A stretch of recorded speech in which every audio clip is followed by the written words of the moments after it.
आज हम chapter 9 start करने जा रहे हैं जिसका नाम है journal. This is very very important chapter. आपने फर्स्ट चैप्टर जब हमने इंट्रोडक्शन ऑफ अकाउंटिंग सीखा था तो उसमें भी हमने अकाउंटिंग साइकिल में सीखा था कि सबसे पहले ट्रांजैक्शंस होती हैं जिनको हम सबसे पहली बार एंट्री बना के रिकॉर्डिंग करते हैं किस बुक में, जर्नल में। तो जर्नल है क्या? जर्नल एक बुक है, ठीक है। Journal is the book of original entry in which all transactions are recorded first time as and when they take place. जैसी कोई ट्रांजेक्शन होती है मॉनेटरी नेचर की, हम उसको आइडेंटिफाई करके पहली बार जर्नल में रूल वाइज क्रोनोलॉजिकल ऑर्डर में, क्रोनोलॉजिकल का मतलब डेट वाइज, हम रिकॉर्ड करते हैं। तो हमने थ्योरी में डबल एंट्री सिस्टम चैप्टर के अंदर इसके रिगार्डिंग 3 रूल्स सीखे थे। हमने मॉडर्न अप्रोच भी सीख ली है, ठीक है, और ट्रेडिशनल अप्रोच भी सीख ली है। फिर भी मैं एक बार आपको रूल्स जस्ट रिवाइज करा रही हूँ बिकॉज अब जो हम प्रैक्टिकल करेंगे ये रूल्स हमारा बेस है, तभी हम ये अंडरस्टैंड कर पाएंगे कि किसको डेबिट करना है और किसको क्रेडिट। और अकाउंट्स में जिसको डेबिट क्रेडिट नहीं आया वो अकाउंट्स कर ही नहीं सकता है। तो जर्नल शुरू करने से पहले हम एक बार रूल्स रिवाइज करते हैं। रूल्स फॉर डेबिट, डेबिट की शॉर्ट फॉर्म DR होती है, एंड क्रेडिट CR। एक बार शॉर्ट में जस्ट ब्रीफ एक बार मैं आपको और रूल्स रिवाइज करा रही हूँ। डीपली हम एक बार कर चुके हैं। फर्स्ट रूल होता है पर्सनल अकाउंट का रूल, जिसमें बिजनेस से रिलेटेड सारे पर्सन आते हैं। और ये इसका क्लासिफिकेशन 3 पार्ट्स में हमने सीखा था। नेचुरल पर्सन जैसे हम तुम, आर्टिफिशियल पर्सन कोई भी कंपनी, फर्म, इंस्टीट्यूशन है, क्लब है, डिस्पेंसरी है, स्कूल है, ठीक है, रिलायंस कंपनी वगैरह। आर्टिफिशियल पर्सन में आएंगे जो हमारे जैसे तो नहीं दिखते हैं, ठीक है, हमारी तरह उनका बर्थ और डेथ भी नहीं होती है, लेकिन उनका क्रिएशन बाय लॉ होता है और उनका वाइंडिंग अप यानी एंड भी बाय लॉ होता है। और एक होते हैं रिप्रेजेंटेटिव पर्सनल अकाउंट। तो पर्सनल अकाउंट का क्या रूल सीखा था हमने? Debit the receiver and credit the giver. जो कुछ भी हमने रिकॉर्ड करना है बिजनेस के पॉइंट ऑफ व्यू से रिकॉर्ड करना है। हमने अपने आप को क्या मानना है? बिजनेस। और हम बिजनेस की बुक्स में रिकॉर्डिंग कर रहे हैं ट्रांजैक्शंस की। तो जब भी बिजनेस, हमारा बिजनेस किसी को पैसे देता है, ठीक है, तो हम उसको बोलेंगे रिसीवर। मान लीजिए लिखा हुआ आया amount paid to X rupees 1000, ठीक है, तो हम X को क्या करेंगे? डेबिट करेंगे, क्योंकि वो डेबिट द रिसीवर है। और अगर कोई हमको पैसे दे रहा है, मान लीजिए मोहन ने हमें 2000 दिए, तो हम मोहन को क्या करेंगे? क्रेडिट करेंगे, क्योंकि मोहन गिवर है, ठीक है। जब हमने राम को पैसे दिए, सॉरी हमने X को पैसे दिए तो X डेबिट, और जब कोई हमें पैसे देगा तो हमें उसका नाम लिखकर क्रेडिट लिखना है। डेबिट के लिए DR लिखना होता है, लेकिन क्रेडिट के लिए हेड के आगे 2 लिख देना ही काफी है। इसके बाद हम सेकंड रूल अंडरस्टैंड करते हैं। सेकंड रूल था रियल अकाउंट का रूल। इसमें जितनी भी बिजनेस की चीजें, थिंग्स हैं, एसेट्स है, प्रॉपर्टीज है, वो आती है, ठीक है। और इसमें हमने एसेट का क्लासिफिकेशन भी सीखा था कि टेंजिबल एसेट होती है जिनको हम देख सकते हैं, टच कर सकते हैं, जिनकी कोई फिजिकल अपीयरेंस है, और एक इनटेंजिबल रियल एसेट भी होती है जिनको ना देख सकते हैं, ना हम टच कर सकते हैं, ना ही उनको हम एक जगह से दूसरी जगह पर ले जा सकते हैं, बट मॉनेटरी टर्म्स में एक्सप्रेस कर सकते हैं। तो इसका बच्चों ने क्या रूल सीखा था? Debit what comes in and credit what goes out। Business में जो भी चीज आ रही है, ठीक है, सपोज फर्नीचर खरीदा, फर्नीचर आएगा बिजनेस में, मशीनरी खरीदी, मशीनरी आएगी, कंप्यूटर खरीदा, कंप्यूटर आएगा। आने वाली हर चीज को क्या करना है? डेबिट करना है। और कोई भी चीज बिजनेस से जा रही है, कैश जा रहा है, या पुरानी अलमीरा थी हमने बेच दी, जा रही है, तो उसको क्या करना है? क्रेडिट करना है। और थर्ड रूल है नॉमिनल अकाउंट। सारे पर्सन पर्सनल में चले जाएंगे, सारी थिंग्स एसेट प्रॉपर्टीज रियल में जाएंगी, बचा बिजनेस से रिलेटेड और क्या जितने भी एक्सपेंसेस इनकम है। तो इसका बच्चों रूल हमने सीखा हुआ है debit all expenses and losses. ठीक है, कोई भी लॉस हो रहा है बिजनेस में, कोई भी खर्चा अराइज हो रहा है तो उसको हमने हमेशा क्या करना है, डेबिट करना है। And credit all incomes and gain. ठीक है, रेवेन्यू से रिलेटेड इनकम है, कोई प्रॉफिट हो रहा है तो हमने उसको हमेशा क्रेडिट करना है। तो ये 3 रूल्स जो है हमारे गोल्डन रूल्स हैं अकाउंट्स में, ट्रेडिशनल अप्रोच में आते हैं। और अभी हम इनके द्वारा ही सीखेंगे कि एंट्री में कैसे कोई है डेबिट या क्रेडिट होता है, तो उसके पीछे हमारे पास कोई लॉजिक होना चाहिए। ठीक है, ऐसी हम किसी चीज को डेबिट या क्रेडिट नहीं कर देंगे। तो जर्नल का फॉर्मेट समझाने से पहले मैं आपको एक चीज और क्लियर कर रही हूँ, क्योंकि हमारा जो बिजनेस है, हम किसी ना किसी चीज़ के प्रोडक्शन में या मैन्युफैक्चरिंग में लगे हुए हैं, तो हम गुड्स परचेज करते हैं फॉर रीसेल। ठीक है, गुड्स अपने पास रखने के लिए नहीं लिया, गुड्स यानी कि माल, ठीक है, जिसमें हमारी डीलिंग है। सपोज हम क्लोथ मर्चेंट है तो हम बार बार क्लोथ कपड़ा जो है खरीदेंगे, ठीक है, और उससे ड्रेसेस बनाकर, जो भी गारमेंट्स बनाकर हम उसको सोल्ड करेंगे। तो क्लोथ जो है हमारा गुड्स है। अब गुड्स की नेचर को देखते हुए इसको 5 तरीके से हम 5 टर्म्स है इससे रिलेटेड।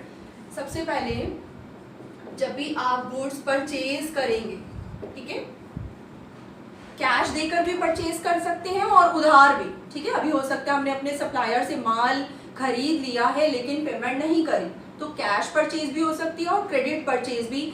जब भी गुड्स बिजनेस में आएगा जिसमें हमारी डीलिंग है, जिसमें हम प्रोसेसिंग करके आगे फिर से उसको सेल करने के लिए खरीद रहे हैं, तो आपने लिखना है परचेजेस। परचेज भी नहीं लिखना, परचेज भी नहीं लिखना, एप्रोप्रिएट टर्म इज परचेजेस। उसके बाद जब हम फिनिश प्रोडक्ट में कन्वर्ट करके उसको सोल्ड कर देते हैं तो माल जा रहा है, ठीक है, इसको हम कहेंगे सेल्स। बच्चों परचेज करते ही रहते हैं, ये हमारा नॉर्मल बार बार रेकरिंग नेचर का खर्चा है, इसलिए परचेजेस का कोई पूछे कौन सा बैलेंस होगा, डेबिट बैलेंस होगा। क्यों?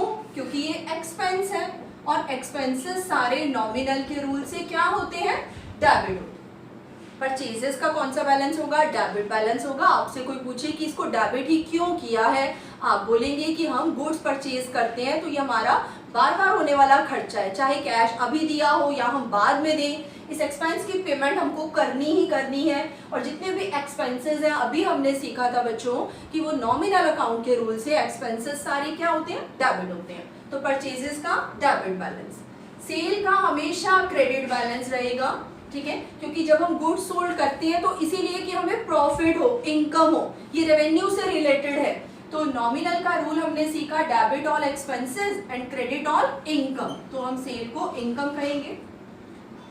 उसके बाद परचेज रिटर्न। परचेज रिटर्न का एक और नाम भी होता है रिटर्न आउटवर्ड।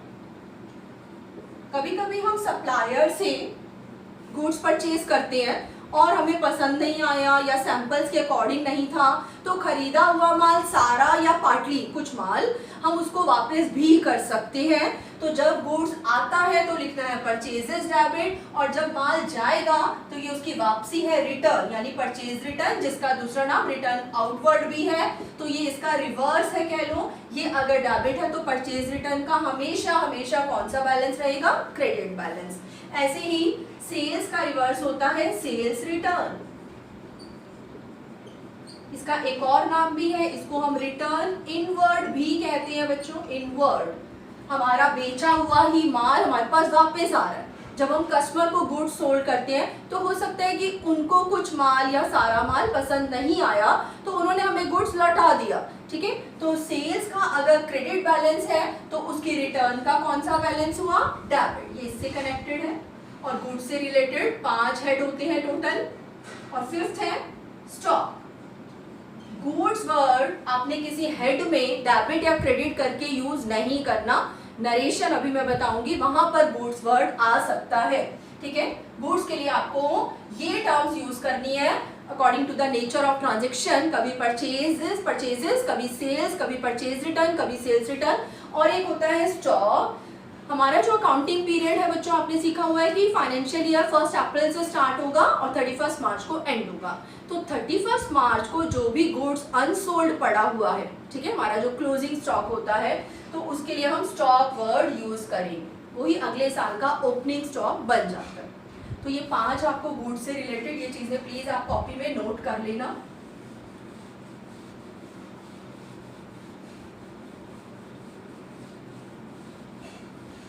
स्टॉक का भी कौन सा बैलेंस रहेगा, ऑलवेज डेबिट बैलेंस रहेगा, जो क्लोजिंग स्टॉक पड़ा हो। अब जो 3 चीजें और समझिए, अगर हमने गुड्स परचेज या सेल किया है, ठीक है, और किसी पार्टी का नाम ही नहीं दिया हुआ, ठीक है, साथ में लिखा हुआ है फॉर कैश, मान लीजिए लिखा हुआ है गुड्स परचेज फॉर कैश, तो ये पता चल ही रहा है कैश ट्रांजेक्शन, ठीक है, माल जो खरीदा है, पैसा इमीडिएटली हमने पे कर दिया। अगर पार्टी का नाम लिखा हुआ है साथ में, गुड्स परचेज फ्रॉम रवि ऐसा लिखा हुआ है, तो ये क्या है, एक क्रेडिट ट्रांजेक्शन है, इसमें कैश नहीं आया है। और अगर लिखा हुआ है goods purchase from Ravi for cash, तो नाम भी है पार्टी का और कैश भी है, तो ये कैश ट्रांजेक्शन मानना है। तो इन सारी बातों को मैं अभी फिर रिपीट करूंगी अपने सम में। तो चलिए अब हम आज प्रैक्टिकल अपना स्टार्ट करते हैं। जर्नल जिसको हम ओरिजिनल एंट्री की बुक भी बोलते हैं। अगर तो हमारा स्मॉल बिजनेस है तो हम फर्स्ट जो बुक है जर्नल बनाएंगे, और अगर हमारा लार्ज स्केल का बिजनेस है, अलग अलग टाइप की बहुत सारी ट्रांजेक्शन्स होती हैं, तो हम जर्नल का 8 पार्ट्स में डिवीजन कर लेंगे, जिसको हम सब्सिडरी बुक्स या स्पेशल पर्पस बुक्स भी बोलते हैं। वो भी ओरिजिनल एंट्री की ही बुक्स होती हैं, और वो 8 बुक्स के नाम भी आपने फर्स्ट चैप्टर में सीखे हुए हैं, मैं फिर भी रिवाइज करा रही हूँ।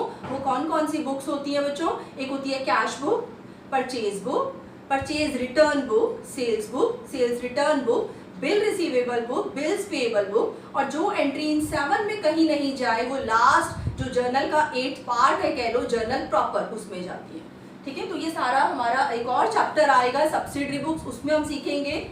तो आज हम सीख रहे हैं जर्नल। बच्चों इसका फॉर्मेट देखिए कैसा होता है। मान लीजिए आपका एक रजिस्टर का पेज है, तो हम इसको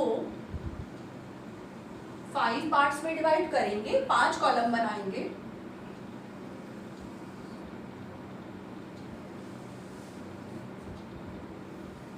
आपने भी अपने रजिस्टर के पूरे पेज को इस तरीके से लाइंस ड्रॉ करनी है। ये पहला कॉलम होता है डेट का, ठीक है। ये नहीं कि हम एंट्री आगे पीछे कर देंगे। सपोज आपको अप्रैल मंथ की कुछ ट्रांजैक्शंस गिवन है क्वेश्चन में, तो आपने डेट वाइज ही लेनी है। पहले अगर 1 अप्रैल की आएगी, फिर 2 की, इस तरीके से। ये नहीं कि हम पहले 10 अप्रैल की लिख लें फिर हम 1 अप्रैल की लिखें। तो एंट्री जो है क्रोनोलॉजिकल ऑर्डर में, यानी डे टू डे चलती है। अगर डेट कभी नहीं हो तो आप यहाँ सीरियल नंबर लिखेंगे 1 2 3 4, ठीक है। हम जर्नल में क्या दिखा रहे हैं, एंट्री में एक हेड मिनिमम, एक हेड डेबिट और एक हेड क्रेडिट तो होगा ही होगा। एक से ज्यादा डेबिट और एक से ज्यादा क्रेडिट भी हो सकते हैं। फिलहाल एक सिंपल या सिंगल जर्नल एंट्री में एक डेबिट और एक क्रेडिट का होना जरूरी है। डबल एंट्री सिस्टम में हमने सीखा था हर डेबिट का क्रेडिट और हर क्रेडिट का डेबिट होता ही होता है। मान लीजिए आपको किसी ट्रांजैक्शन में सिर्फ डेबिट वाला हेड ही पता चल रहा है, उसका क्रेडिट है ही नहीं, तो वो एंट्री नहीं बन पाएगी, इनकम्प्लीट है। दोनों हेड्स आइडेंटिफाई करने जरूरी है। तो डेट के बाद सेकंड जो कॉलम है, बड़ा कॉलम बनाना है बच्चों, पर्टिकुलर्स। ये हमारा मेन पार्ट होता है पर्टिकुलर्स। इसके अंदर आप जर्नल में एंट्री दिखाएंगे, ठीक है, दोनों हेड्स दिखाएंगे और ब्रैकेट में नरेशन, अभी मैं बताऊंगी, वो भी दिखाएंगे। अच्छा, जर्नल के बाद एक और बुक बनती है लेजर, ठीक है। जर्नल में हम एंट्री को रिकॉर्ड करते हैं, जबकि लेजर में डिफरेंट अकाउंट होते हैं। राम का अकाउंट, कैश का अकाउंट, फर्नीचर का अकाउंट, टी शेप अकाउंट, ठीक है। हमने अकाउंटिंग क्वेश्चन में भी थोड़ा सा सीखा था कि लेफ्ट हैंड साइड हमेशा डेबिट होती है और राइट हैंड साइड हमेशा क्रेडिट होती है, किसमें, अकाउंट में। तो जर्नल के बाद क्या बनता है, लेजर बनता है, ये उससे कनेक्टेड है। तो आपको जर्नल वाली बुक में लेजर का पेज नंबर लिखना होता है और लेजर वाली बुक में जर्नल का पेज नंबर लिखना होता है। ऐसा ऑफिशियल पर्पस के लिए, बिजनेस यूज के लिए। फिलहाल आपने इस कॉलम को हमेशा हर सम में ब्लैंक छोड़ो, ठीक है। इसका कुछ भी नहीं करना, बट इसका यूज आपको पता होना चाहिए। इसको बोलना है लेजर फॉलियो, डी जो है इसमें साइलेंट है। फॉलियो का मतलब होता है नंबर, ठीक है, LF लिख देते हैं इसको हम शॉर्ट में, कि मान लीजिए यहाँ पर मैंने लिखा हुआ है राम डेबिट सपोज, ठीक है, और मैं राम से रिलेटेड सारी उसकी डिटेल या समरी जानना चाहती हूँ, और यहाँ पर लेजर में उसका पेज नंबर लिखा हुआ है 101, ठीक है, तो मैं लेजर वाली बुक ओपन करूंगी, उसमें पेज नंबर 101 हम ओपन करेंगे तो राम से रिलेटेड सारी डिटेल आ जाएगी, कब कब राम से पैसे लिए या दिए, कब माल बेचा खरीदा, एट लास्ट राम से हमने लेने हैं मंथ के एंड में या देने हैं, सब कुछ एट अ ग्लैंस क्लियर हो जाएगा। तो यहाँ पर वो पेज नंबर लिखा जाता है ऑफिशियल पर्पस के लिए। ऐसी लेजर वाली बुक में जर्नल एंट्री का पेज नंबर लिखा जाता है। अब यहाँ पर दो कॉलम होते हैं, बराबर बराबर बनाने आपको, ये डेबिट और क्रेडिट, ये दोनों अमाउंट से रिलेटेड होते हैं, अमाउंट, ठीक है, हमने इसको रुपीज में एक्सप्रेस करना है, जितना अमाउंट डेबिट में आएगा उतना ही क्रेडिट में आएगा और लास्ट में हमारा टोटल भी मैच करेगा। तो अकाउंट्स में ये बहुत मेन है, फॉर्मेट पर, इन छोटी छोटी चीज़ों पर बहुत ध्यान देना है। आप पहली बार अंडरस्टैंड कर रहे हैं तो प्लीज़ इन चीज़ों को ना भूलें, स्टार्टिंग से ही आप इसकी प्रैक्टिस रखिए। आप ये जो कॉलम है पेंसिल से भी ड्रॉ कर सकते हो बच्चों, ब्लैक पेन भी यूज़ कर सकते हो इसके लिए। तो अब हम सम पर आते हैं। आपकी बुक में, DK गोयल बुक में पेज नंबर 9.6 पर इलस्ट्रेशन 1, ठीक है, एग्जाम्पल 1 है, ठीक है, इलस्ट्रेशन 1, इसमें लिखा हुआ है enter the following transactions in the journal of Siyaram and sons. Siyaram and sons owner या प्रोप्राइटर का नाम है जिसका बिजनेस है, ठीक है, और उसके बिजनेस में हम रिकॉर्डिंग कर रहे हैं। तो सियाराम ने बिजनेस में मनी इन्वेस्ट किया हुआ है, बट आपको सियाराम के पॉइंट ऑफ व्यू से नहीं सोचना कि उसके पास से क्या आ रहा है या जा रहा है, ठीक है, ये सियाराम का बिजनेस है, आपको बिजनेस के पॉइंट ऑफ व्यू से एंट्री की रिकॉर्डिंग करनी है कि बिजनेस में क्या आ रहा है, बिजनेस में क्या जा रहा है। ऐसे ही बिजनेस ने किसको पैसे दिए, बिजनेस ने किससे पैसे लिए, ऐसे ही बिजनेस के क्या एक्सपेंसेस या इनकम है।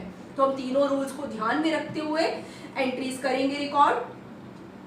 ये जो ट्रांजेक्शंस है बच्चों, डेट गिवन है, डेट डालने का भी तरीका होता है। सबसे पहले आपको ईयर लिखना है, 2019 है यहाँ पर, उसके बाद मंथ लिखा जाता है जनवरी, और फिर डेट लिखी जाती है फर्स्ट। पहली ट्रांजेक्शन में आपके सामने पढ़ रही हूँ, बहुत इजी है बच्चों, बहुत इंटरेस्ट लेके इसको अंडरस्टैंड करना।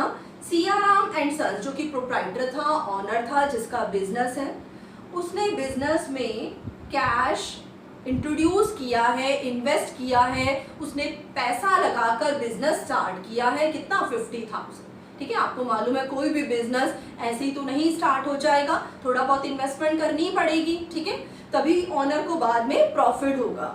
तो यहाँ पर सियाराम ने बिजनेस में जो इनिशियली मनी इन्वेस्ट किया है, ये उसकी कैपिटल है। हमने अकाउंटिंग क्वेश्चन में सीखा था, asset is equal to liability plus capital. Liability यहाँ पर वो थी जो बाहर वालों को देनी है, और सियाराम तो अपना ऑनर ही है ना, ठीक है, तो ऑनर को भी ये इन्वेस्टेड मनी बिजनेस में लौटाना है। This is the internal liability towards proprietor, ठीक है। जब भी बिजनेस का एंड होगा, कब एंड होगा पता नहीं, अनसर्टेन है, इनडेफिनेट पीरियड तक, लॉन्ग टर्म तक बिजनेस जो है चलता जाएगा। जब भी बिजनेस खत्म होगा तो बिजनेस के पैसों में से या एसेट को बेचकर जो भी पैसा आएगा उसमें से हम लास्ट में एक्सटर्नल लायबिलिटी पे कर देंगे, और फिर ऑनर की कैपिटल जो बचा हुआ है वो उसके हिस्से में आएगी। तो इनिशियली जो मनी इन्वेस्ट किया जाता है उसको आपने एक नाम देना है कैपिटल, और मैंने अभी आपको समझाया कि कैपिटल क्या है, इंटरनल लायबिलिटी है, ठीक है, और लायबिलिटी कैसी भी हो उसका क्रेडिट बैलेंस होता है। तो यहाँ पर बिजनेस में पैसा आ रहा है, आपको ऐसे लिखना है, पैसा आ रहा है, पैसे के लिए आपको अमाउंट वर्ड नहीं लिखना, या यहाँ रुपीज या कुछ और नहीं लिख देना, कैश आ रहा है, कैश नाम से हेड बनाना है, और हर अकाउंट के लिए A/C उसके साथ लिखना जरूरी है। यहाँ पर डैश डैश डाल के यहाँ एंड में आपको डेबिट DR लिखना है, ठीक है, कैश डेबिट हो रहा है। अब आपसे पूछे कोई कैश डेबिट क्यों हो रहा है, तो अभी आपको बताया था 3 रूल, पर्सनल, रियल, नॉमिनल। ऐसा नहीं होता कि किसी एंट्री में जो 2 हेड हैं दोनों ही पर्सनल होंगे, दोनों ही रियल होंगे या दोनों ही नॉमिनल होंगे, कुछ भी कहीं पर भी एप्लीकेबल हो सकता है। It all depends on nature of transaction. एक पर्सनल एक रियल हो सकता है, ठीक है, एक रियल एक नॉमिनल भी हो सकता है, एक नॉमिनल एक पर्सनल भी हो सकता है, कुछ भी, ठीक है। तो यहाँ पर हम एंट्री पहले कंप्लीट कर लेते हैं। बिजनेस में पैसा आ रहा है तो आने वाली चीज के लिए डेबिट लिखा जाएगा, बिकॉज रियल अकाउंट का रूल एप्लीकेबल है डेबिट व्हाट कम से। पूरा रूल एक साथ नहीं लगेगा, सिर्फ इतना एस्पेक्ट डेबिट व्हाट कम से, क्रेडिट व्हाट गोज आउट अभी जानने की जरूरत नहीं है। रियल अकाउंट, आपसे कोई पूछे कैश डेबिट क्यों किया, ये मैं आपको समझाने के लिए लिख रही हूँ, आपको नहीं लिखना, रियल अकाउंट के रूल से, क्योंकि डेबिट व्हाट कम से। अब जो चीज क्रेडिट हो रही है उसके लिए सीआर क्रेडिट नहीं लिखना, यहाँ पर आप थोड़ा सा स्पेस देंगे बच्चों और यहाँ लिखेंगे टू का मतलब ये क्रेडिट वाला है, डेबिट के लिए डेबिट लिखना है और क्रेडिट के लिए टू का यूज करना है। टू कैपिटल, कैपिटल किसकी है, ऑनर की। आप चाहें तो सीआर आर्म्स कैपिटल लिख सकते हैं या यहाँ पर भी लिख सकते हो journal in the books of CR arm, ठीक है। तो ये सीआर आर्म की कैपिटल है, लेकिन टू सीआर आर्म नहीं लिख सकते। टू सीआर आर्म्स कैपिटल या सिर्फ वर्ड कैपिटल का यूज आप कर सकते हो, इसके साथ भी अकाउंट लिखना है। जितनी भी आइटम्स हैं एक्सेप्ट जो नेम्स है, Ram Shyam X Y Z Mohan Sita Gita, इनके साथ अकाउंट लिखना जरूरी नहीं है, बाकी फिर भी मैं भी आपको समझाती हूँ। बाकी सबके साथ आपने A/C लिखना है, ठीक है। डेबिट इस तरीके से, क्रेडिट इस तरीके से। तो बिजनेस में 50,000 रुपीज आया, ड्यूअल एस्पेक्ट कंसेप्ट होता है, जितना डेबिट में आएगा उतना ही क्रेडिट में आएगा, डबल एंट्री सिस्टम हमने सीखा था। अब बच्चों जो अकाउंट्स की नॉलेज रखते हैं वो तो इस एंट्री को अंडरस्टैंड कर पाएंगे कि इस एंट्री में क्या हो रहा है। लॉजिकली देखिए कि कैश अकाउंट डेबिट, कैश कोई पूछे डेबिट क्यों किया गया तो आप बोलेंगे कि रियल अकाउंट के रूल से जो भी चीज बिजनेस में आ रही है वो डेबिट होती है, डेबिट व्हाट कम से। अब कैपिटल क्रेडिट होती है, कैपिटल का हमेशा क्रेडिट बैलेंस होता है। एक तो इसलिए भी मैंने बताया कि लायबिलिटी है और लायबिलिटी क्रेडिट होती है, ठीक है, चाहे एक्सटर्नल लायबिलिटी हो या फिर इंटरनल, सारी लायबिलिटी क्रेडिट, सारी एसेट्स डेबिट होती है। और आप ये भी बोल सकते हैं कि कैपिटल किसकी थी, ये पर्सनल अकाउंट सीआरआम की थी, ठीक है, पर्सनल से रिलेटेड है। और सीआरआम कौन है, गिवर है, बिजनेस को पैसे दे रहा है। और पर्सनल अकाउंट का रूल हमने सीखा था ना, debit the receiver and credit the giver. तो सीआरआम क्रेडिट द गिवर है, इसलिए सीआरआम की कैपिटल को हमने क्रेडिट किया। तो यहाँ पर पर्सनल का रूल लग रहा है। आपने हर एक हेड के आगे इस तरीके से आइडेंटिफाई करना है कि क्या यहाँ पर रूल लग रहा है, रियल पर्सनल नॉमिनल कुछ भी हो सकता है। तो हमारा ये रियल है और ये हमारा पर्सनल। अब जिनको अकाउंट्स की नॉलेज है वो तो इस एंट्री को अंडरस्टैंड कर लेंगे कि बिजनेस में कैश आ रहा है कैपिटल की फॉर्म में। लेकिन एक अननोन पर्सन जिसको अकाउंट्स नहीं आता वो भी इस एंट्री को अंडरस्टैंड कर सके, ठीक है। अकाउंटिंग कैसी होनी चाहिए, अंडरस्टैंडेबल होनी चाहिए। तो इसके लिए ब्रीफ में पास्ट टेंस में नरेशन लिखी जाती है। नरेशन का मतलब ये एंट्री क्या बोल रही है। तो हम इसको फॉर से या बीइंग से भी स्टार्ट कर सकते हैं, फॉर भी लिख सकते हो या बीइंग भी लिख सकते हो। और ये भी लिखना जरूरी नहीं है, ठीक है, आपकी बुक में भी ये नहीं है तो कंपल्सरी नहीं है, इसलिए हम नहीं लिखते। जो भी आपकी ट्रांजैक्शन की वर्डिंग्स है वही लिख देनी है। बिजनेस स्टार्टेड विद कैश, ठीक है। यहाँ अमाउंट नहीं लिखना बिकॉज हमने अमाउंट के तो ये दो कॉलम बनाए हैं ना, ब्रैकेट में लिखना है। और यहाँ पर आप पेन से, ब्लैक पेन से या पेंसिल से लाइन लगा के इसको क्लोज भी कर देंगे। तो ये हमारी फर्स्ट एंट्री, फर्स्ट ट्रांजैक्शन की एंट्री बन गई। कोई भी ट्रांजैक्शन है दो हेड आइडेंटिफाई करने जरूरी है जो कि लॉजिकली करेक्ट होने चाहिए और उसके पीछे कोई रूल होने चाहिए। तो ये हमारे रूल्स के अकॉर्डिंग कैश डेबिट होगा, कैपिटल क्रेडिट होगा। नेक्स्ट पर आती है जनवरी 2 purchase goods for cash 20,000। January 2 goods purchase किया गया है और बदले में कैश भी दे दिया गया है इमीडिएटली 20,000 रुपए। तो गुड्स नाम का कोई हेड नहीं होता। गुड्स के लिए मैंने अभी आपको बताया था 5 टर्म में से ही कोई यूज होगी, purchases, purchase return, sales return और या फिर स्टॉक। तो यहाँ पर गुड्स परचेज किया गया है, माल बिजनेस में आ रहा है यहाँ पर और आपको लिखना है परचेजेस अकाउंट डेबिट, क्योंकि गुड्स परचेज करना बार बार अराइज होने वाला खर्चा है बिजनेस का और ये नॉमिनल के रूल से डेबिट होगा। तो यहाँ पर कोई पूछे कि क्यों डेबिट किया, आप कहेंगे नॉमिनल का रूल लग रहा है, डेबिट ऑल एक्सपेंसेस। और आपने जब गुड्स परचेज किया इमीडिएटली कैश भी 20,000 पे कर दिया, तो कैश बिजनेस से जा रहा है, ठीक है, और यहाँ पर रियल अकाउंट का रूल लग रहा है क्रेडिट व्हाट गोज आउट, ठीक है। तो ये नॉमिनल था और ये रियल है। यहाँ पर हम 20,000 लिख देंगे डेबिट में भी और क्रेडिट में भी। नरेशन लिख देंगे गुड्स, नरेशन में गुड्स वर्ड आ सकता है, किसी हेड में अकाउंट में नहीं आ सकता। गुड्स परचेज्ड, क्योंकि नरेशन पास्ट टेंस में होनी चाहिए, ठीक है। और ब्रीफ में लिखना आपको फॉर कैश, कैश देकर माल खरीद। नेक्स्ट है बच्चों जनवरी 1, 2 के बाद 3 नहीं है, कोई ट्रांजैक्शन नहीं हुई होगी, ठीक है, ऑफ हो सकता है बिजनेस का। अब है जनवरी 4, जो डेट्स क्वेश्चन में है वही हमको डालनी है और लाइन वाइज होना चाहिए। Purchase goods from Subhash, Subhash एक सप्लायर है, यहाँ पर पार्टी का नाम गिवन है कि हमने सुभाष से माल खरीदा, और ये तो बताया ही नहीं कि कैश में है या क्रेडिट। तो मैंने आपको समझाया था स्टार्टिंग में भी कि अगर किसी पर्सन का नेम दे रखा है साथ में और कैश वर्ड नहीं है, then it is a credit transaction, ये एक उधार लेन देन माना जाएगा। गुड्स परचेज किया तो फिर से परचेजेस अकाउंट डेबिट, ठीक है। जब भी गुड्स आएगा नॉमिनल के रूल से परचेजेस डेबिट होगा। जैसे हमने अभी ऊपर सीखा, कैश देकर परचेज कर रहे हैं तो भी परचेजेस डेबिट, और अगर कैश नहीं दिया, अभी देना बाकी है, क्रेडिट है, उधार है, तब भी परचेजेस डेबिट। तो यहाँ पर तो कैश चला गया था, लेकिन यहाँ कैश नहीं गया, तो यहाँ पर हम सुभाष को क्रेडिट द क्रेडिटर बना लेंगे। पर्सनल अकाउंट का ये रूल भी मैंने आपको सिखाया था, debit the receiver, credit the giver भी होता है, debit the debtor and credit the creditor भी होता है। जिससे लेने हैं वो डेटर बिजनेस का और जिसको देने हैं वो क्रेडिटर। सुभाष हमारा क्रेडिटर है, ठीक है। तो सुभाष को हमने पेमेंट करनी है। आप ये भी कह सकते हो कि सुभाष ने हमें गुड्स दे रखा है, एक तरीके से वो गिवर है, तो यहाँ पर सुभाष क्रेडिट होगा। नरेशन लिख देंगे हम यहाँ पर goods purchased from Subhash on credit, जिससे क्लियर हो जाए कि ये उधार थी ट्रांजैक्शन ऑन क्रेडिट। उसके बाद बच्चों जनवरी 5 पर आते हैं, मेरे पास इतना स्पेस नहीं है,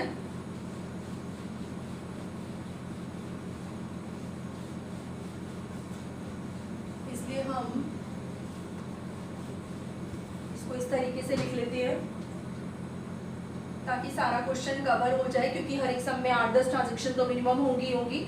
जनवरी 5 purchase furniture for cash, furniture, machinery, plant, equipment, computers, building, ये सारी हमारी टेंजिबल एसेट्स होती हैं। एसेट्स के सभी के डेबिट बैलेंस होते हैं, ठीक है।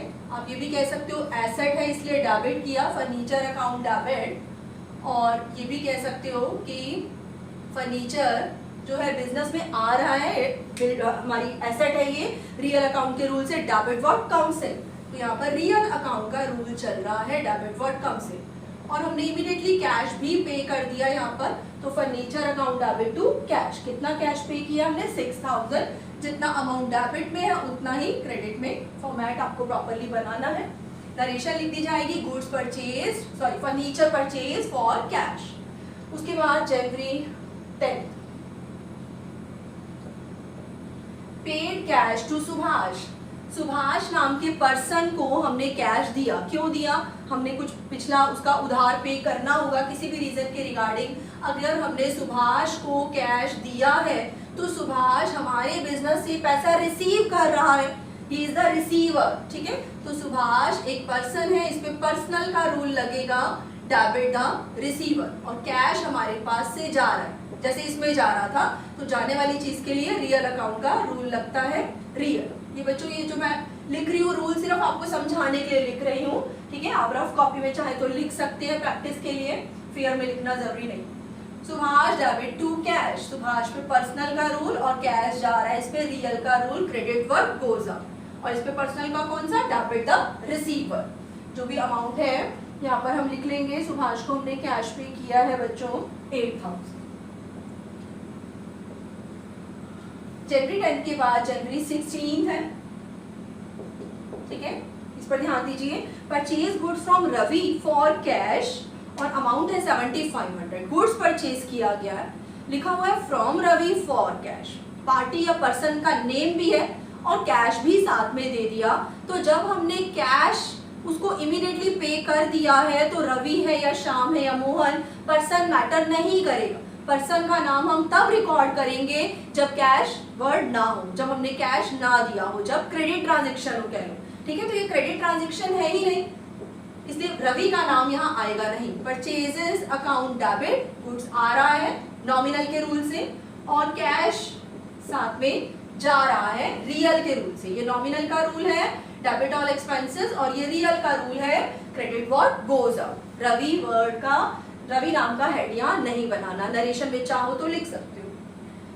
17 परचेज गुड्स फ्रॉम रवि, जनवरी 16 के बाद 17 है, फिर से गुड्स परचेज किया, परचेजेस अकाउंट डेबिट होगा ही होगा, चाहे कैश ट्रांजेक्शन हो या क्रेडिट। लेकिन इसमें रवि से माल खरीदा, cash word is not mention here, तो हमने रवि को पैसे देने हैं, हम भूल ना जाएं, इसलिए रवि का नाम लिखा जाएगा, क्योंकि रवि हमारा क्रेडिटर, हमने जिस भी पार्टी को पेमेंट करनी है उसको हम अपना क्रेडिटर बना लेंगे, ताकि हमें ध्यान रहे कि हमने इसको गुड्स के कनेक्शन में 5000 रुपीज जो है वो पे कर दी। उसके बाद है 20th को bought machinery for cash, machinery purchase की है बच्चों। Machinery as an asset business में आ रही है, जैसे अभी फर्नीचर आया था सेम ऐसे मशीनरी डेबिट टू कैश कर देंगे, नरेशन लिख देंगे मशीनरी परचेज फॉर कैश। और लास्ट एक और है 27, मैं यहाँ कर रही हूँ 27, पेड रेंट, बिजनेस का कोई भी खर्चा आ सकता है, रेंट दिया, सैलरी दी, वेजेस दिया, कमीशन दिया, इंटरेस्ट दिया, इलेक्ट्रिसिटी एक्सपेंसेस दिए, तो यहाँ पर है रेंट पे किया, ठीक है। हमने लैंडलॉर्ड को रेंट पे किया होगा, तो लैंडलॉर्ड मैटर नहीं करता, खर्चा आ गया है, इसलिए रेंट अकाउंट डेबिट लिखा जाएगा। और पेड वर्ड इस बात को इंडिकेट कर रहा है कि कैश इमीडिएटली हमारा चला ही गया है, कितना 400, तो rent account debit to cash account. Rent debit क्यों हुआ, आप कहेंगे नॉमिनल के रूल से डेबिट और एक्सपेंसेस, और कैश क्रेडिट क्यों हुआ, रियल अकाउंट के रूल से क्रेडिट पर गोज आउट, ठीक है। तो बच्चों जिसको ये रूल्स आते हो वो बहुत इजीली इसको कर लेगा। फिर भी मैं आपको एक और इलस्ट्रेशन करा रही हूँ, और इसमें लास्ट में आप बुक में देख लीजिएगा, मैं आपको साथ में इसकी पीडीएफ भी सेंड कर दूंगी। लास्ट में इसका ग्रैंड टोटल दोनों साइड का डेबिट और क्रेडिट का इक्वल आएगा 1,16,900, वो टोटल करना है जब आपको एक ही मंथ की ट्रांजेक्शन्स दी हों।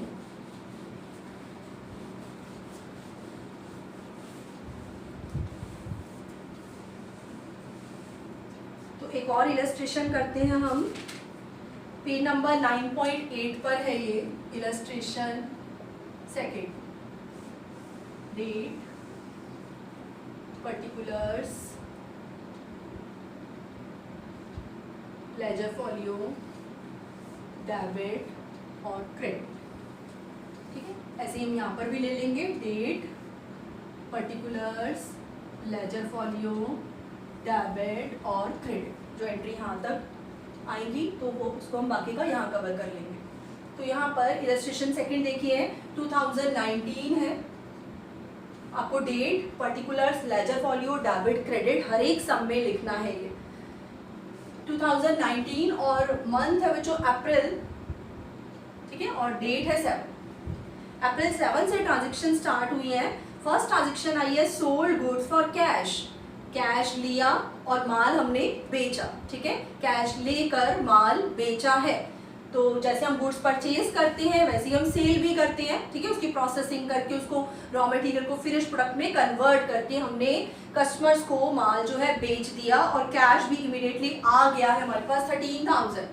तो बिजनेस में कैश आ रहा है, आप लिखेंगे कैश अकाउंट डेबिट और टू सेल्स अकाउंट, ठीक है। परचेजेस हमेशा डेबिट और सेल्स हमेशा क्रेडिट होती है, बट फिर भी लॉजिक रूल आपको पता होना चाहिए। कोई पूछे कैश डेबिट क्यों हुआ इस ट्रांजेक्शन में, ठीक है, तो आप कहेंगे रियल अकाउंट के रूल से हुआ, क्योंकि डेबिट वर्ड कम से कैश आ रहा है। और सेल्स क्रेडिट क्यों हुई, तो हम कहेंगे नॉमिनल के रूल से credit all income and gain, sale करते हैं तो हमें पैसा आता है, इनकम है ये हमारी, और इनकम नॉमिनल के रूल से क्रेडिट होती है। तो क्रेडिट के लिए आपको टू वर्ड लिखना जरूरी है। अमाउंट है 13,000, ये बच्चों आप लिख ही लेंगे, अमाउंट भी और नरेशन भी। मेन ये दो हेड आइडेंटिफाई करना with rule, according to rule, बहुत ज्यादा जरूरी है। नरेशन में लिख देंगे goods sold for cash. Next है April 9, sold goods to Mahesh, Mahesh को माल बेचा। हर एंट्री जहाँ खत्म होगी नरेशन के बाद आपको लाइन लगानी है। तो नेक्स्ट है अप्रैल 9 को sold goods to Mahesh, Mahesh को गुड्स सोल्ड किया, लेकिन महेश ने कैश दिया है या नहीं इसके बारे में तो नहीं लिखा, then it is a credit transaction. Mahesh से अभी कैश हमें मिला ही नहीं है, तो वो हमारा कौन हुआ, डेटर, क्योंकि हमने उससे अभी इस जो गुड्स सोल्ड की पेमेंट है वो लेनी है। तो हम भूल ना जाए इसलिए हम महेश को डेबिट द डेटर बना लेंगे पर्सनल के रूल से, ठीक है। और टू सेल्स, गुड्स हमारा जा, कैश देकर माल बेचे तो भी सेल्स क्रेडिट होगी, और उधार माल बेचे किसी को तो भी सेल्स क्रेडिट होगी। सेल्स का ऑलवेज क्रेडिट बैलेंस, क्योंकि नॉमिनल के रूल से क्रेडिट ऑन इनकम। जो भी अमाउंट है बच्चों लिख देंगे। उसके बाद है April 12, received cash from Mahesh, Mahesh से कैश मिल गया तो cash account debit to Mahesh. Cash debit क्यों हुआ, रियल अकाउंट के रूल से, डेबिट व्हाट, कम से। और महेश को क्रेडिट क्यों किया, क्योंकि महेश जब हमें कैश दे रहा है तो वो हमारी बिजनेस के पॉइंट ऑफ व्यू से क्या है, गिवर है। तो महेश एक पर्सन है, इस पे पर्सनल का रूल एप्लीकेबल हो रहा है, credit the giver. Next, sold goods to Suresh for cash, 18th की ट्रांजेक्शन है बच्चों, अप्रैल 18। सुरेश को गुड्स सोल्ड किया है और कैश भी इमीडिएटली हमने साथ में उससे ले लिया है, ठीक है, माल दिया कैश ले लिया, तो ये क्रेडिट ट्रांजैक्शन नहीं है, इसलिए पार्टी का, पर्सन का, कस्टमर का नेम यहाँ नहीं आएगा, सुरेश नहीं लिखेंगे हम, क्योंकि हमें कैश मिल गया, दो हेड की पहचान हो गई है, cash account debit to sales account, माल बेचा है सेल्स तो क्रेडिट होगा ही होगा, अगर पैसा आ गया तो कैश डेबिट, और अगर आना बाकी है तो जो भी पर्सन है उसका नेम डेबिट। विड्रू, ये बच्चों डिफरेंट है, आप इसको अंडरस्टैंड करें, ये पहले नहीं आई, अप्रैल 24। हर सम में कोई न्यू पॉइंट्स आएंगे, इसलिए हर सम को अंडरस्टैंड करना है, सारी इलस्ट्रेशंस आपको रिवाइज करनी है और एक्सरसाइज क्वेश्चन फेयर कॉपी में सॉल्व करने। देखिए, withdrew cash from office for personal use, personal use, private use, domestic use या हाउस होल्ड पर्पसेज, ऐसी वर्डिंग्स जहां पर हो तो इसको हम ड्रॉइंग्स बोलते हैं। ऑनर का बिजनेस है, ठीक है, ऑनर का नाम है यशराज एंड सन्स, ये हम किसका जर्नल बना रहे हैं, यशराज एंड सन्स के बिजनेस का जर्नल बना रहे हैं। यशराज एंड सन्स प्रोप्राइटर है, ऑनर है, वो बिजनेस में पैसा लगाता है अगर तो कैपिटल बोलेंगे, और जरूरत पड़ने पर वो निकाल भी सकता है पर्सनल यूज के लिए, तो उसको हम ड्रॉइंग्स बोलेंगे, ठीक है। उसने विड्रू यानी निकाल लिया पैसा, तो कैपिटल का क्रेडिट बैलेंस होता है और ड्रॉइंग्स का हमेशा डेबिट बैलेंस होगा। वैसे भी ड्राइंग्स किसने की है, यशराज ने, जो कि एक पर्सन है, और पर्सन पैसा निकाल के लेके जा रहा है, तो वो बिजनेस के पॉइंट ऑफ व्यू से डेबिट द रिसीवर है, इसलिए यहाँ पर पर्सनल का रूल लगा है, ठीक है, पर्सनल के रूल से debit the receiver. Drawings, capital सब पर्सनल में आएंगी, हमने सीख लिया है। ड्राइंग्स अकाउंट डेबिट, और बिजनेस का कैश जा रहा है, तो यहाँ पर रियल अकाउंट का रूल लग रहा है, credit what goes out, personal real. उसके बाद है बच्चों 29, मैं यहाँ पर कर रही हूँ अप्रैल 29, आपको पूरा पेज में कॉन्टिन्यूशन में ही करना है। 29 में पेड वेजेस 450, तो वेजेस जो हम लेबर को पे करते हैं, मजदूरी, वो हमारा खर्चा है, ठीक है, जो फिजिकल वर्क करते हैं उनको हम वेजेस लिखेंगे, और जो मंथली वर्क करते हैं जिनको मंथ एंड में हम रेम्युनरेशन पे करते हैं उसको हम सैलरी लिखेंगे। Wages day wise, week wise भी हो सकती है, और सैलरी जनरली जो है मंथली होती है। तो वेजेस हो या सैलरी हमारा खर्चा है।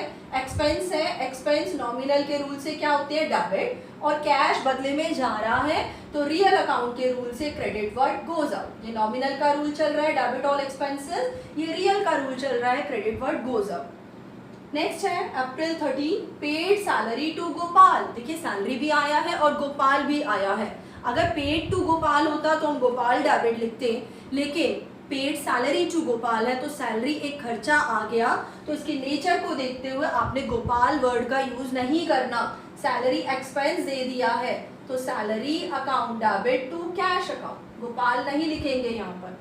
सैलरी डेबिट क्यों हुई, नॉमिनल के रूल से, डेबिट ऑल एक्सपेंसेस, और कैश क्रेडिट क्यों हुआ, रियल अकाउंट के रूल से, क्रेडिट व्हाट गोज आउट। और लास्ट है बच्चों अप्रैल 30 रिसीव्ड कमीशन, ठीक है, बिजनेस ट्रांजेक्शन के रिगार्डिंग हमें कहीं से कुछ इनकम मिली है, कमीशन रिसीव हुआ है, इट इज अवर इनकम, और कमीशन हमें रिसीव्ड हुआ है कैश में, तो कैश आ रहा है, cash account debit, real account के रूल से डेबिट व्हाट कम से, और कमीशन जो है हमारी इनकम है, टू कमीशन अकाउंट लिख देंगे हम। कमीशन इनकम क्यों है, कमीशन इनकम है क्योंकि मिल रहा है और इस पे नॉमिनल का रूल लगेगा, क्रेडिट ऑल इनकम। ठीक है, तो इस तरीके से आपने लास्ट में जो है ग्रैंड टोटल भी करना है।